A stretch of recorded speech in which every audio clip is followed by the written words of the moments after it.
ورحمة الله وبركاته. أهلا بكم في برنامجنا مع وصفة جديدة من وصفاتنا. النهارده هنقدم وصفة سهلة وبسيطة جدا، لو استخدمناها صح وتعاملنا معاها صح هتوفر علينا كتير. طبعا في خضروات المطبخ مش بيقدر يستغنى عنها، زي شبت، بقدونس، كزبرة. الحاجات ديت بنحتاجها في أكلات كتيرة جدا. ممكن لو عرفنا نحفظها في الفريزر هتغنيني في موسم الصيف. الحاجات دي أسعارها بيبقى غالي جدا وساعات مش بلاقيها. ممكن اخزنها في الشتاء تنفعني في فصل الصيف، او ممكن اخزنها في الوقت اللي فيها سعرها بيبقى رخيص في متناول ايديا تغنيني من اشتريها بثمنها غالي. النهارده هنحفظ الشبت وبقدونس وكزبره في الفريزر. ممكن تحفظي الشبت لوحديه، كزبره لوحديها، بقدونس لوحديها، وممكن تعملي ميكس زي ما انا عامله كده النهارده. لو عجبتك الوصفه وعرفتي تنفذيها احفظي كل حاجه لوحديها او اعملي خليط على بعضيه زي ما انا عاملاه. انا عامله الخليط ده بينفعني في اكلات المحشي، ممكن استخدمها ساعات في السلطه. ماشي. الوصفه عباره عن ايه؟ بجيب الشبت والبقدونس والكزبره بغسلها كويس جدا في ميه جاريه تحت الحنفيه، بنقعها بعد كده لمده 10 دقائق في ميه بخل. بعد كده بشطفها كويس قوي تحت ميه جاريه، واخدها اقطعها بالمقص زي ما انت شايفه بالمنظر ده كده. بحطها في مصفى صغيره تحت بوله اكبر منها شويه، وبجيب ميه بتغلي. تمام.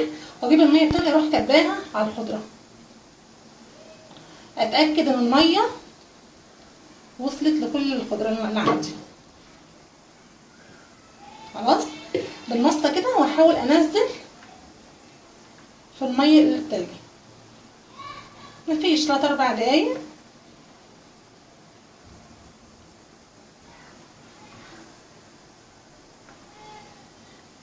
بالمنظر ده. بعدين اروح اكب عليها ميه ساقعه.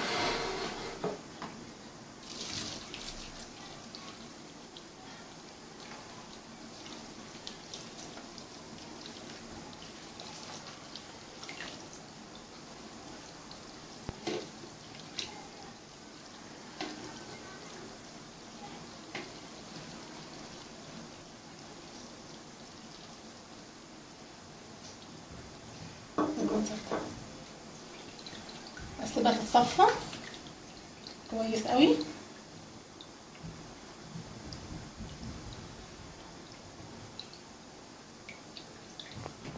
كده بعد ما صفيت الخضره من الميه كويس واتاكدت انها بردت، الاقيها بارده، خلاص نبدا بقى نعبيها في الاكياس.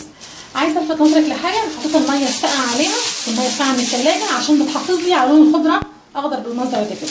هجيب اكياس الثلاجه العاديه وابدا اعبي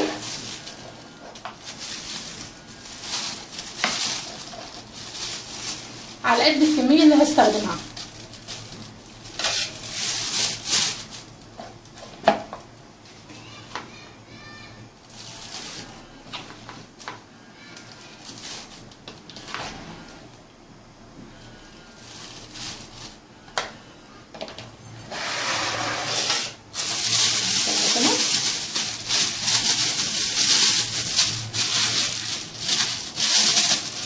طبعا بفردها في الكيس واطلع من الكيس كل الهواء اللي فيه.